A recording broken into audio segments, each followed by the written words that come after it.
Trump's expected announcement on the Iran nuclear deal. Our chief White House correspondent, Hallie Jackson, rejoins me now. Hallie, what have you learned?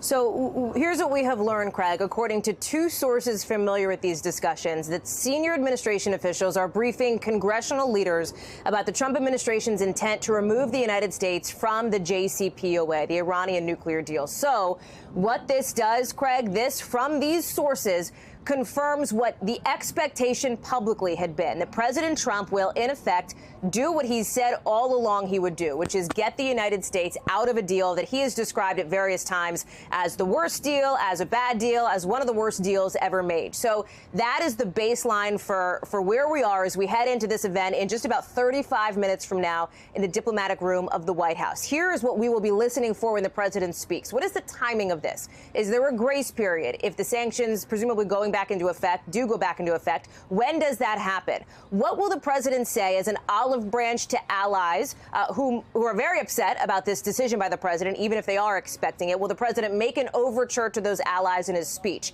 What message does this send, for example, to North Korea, to Kim Jong-un, as the president is currently, by the way, looking ahead to negotiations for a different nuclear deal with North Korea? There are critics who say it is the wrong signal to send now to get out, to pull the U.S. out of one deal as you're trying to negotiate another. There's also sort of the alternate conventional wisdom view that, hey, maybe it shows Kim Jong-un that the United States does not tolerate what the president has called bad deals and that they will end up getting a good deal. So there's a lot of moving pieces to this.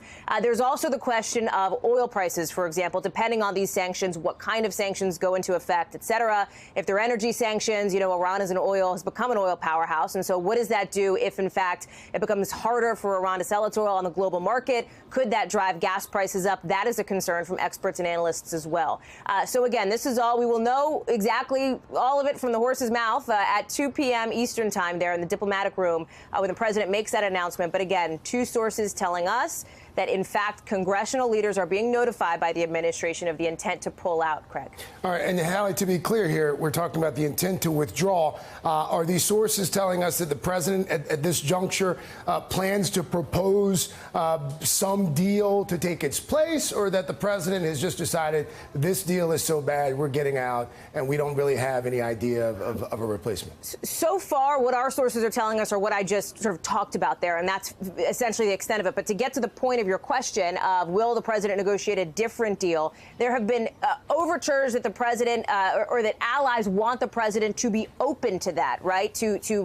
For example, when Emmanuel Macron is here talking about the possibility that that could in fact happen, there's been discussion, for example, of some kind of a side deal that could be worked out. Now, the criticism from Democrats, for example, I spoke with one Democratic senator this morning who suggested, hey, the president's had a year and a half. This is 16 months into his administration. If he wanted to cut a different deal, he could have done it already, and he has not. So there is some skepticism from that side of the aisle that could actually happen, Craig. Our chief White House correspondent there at the White House with some breaking news.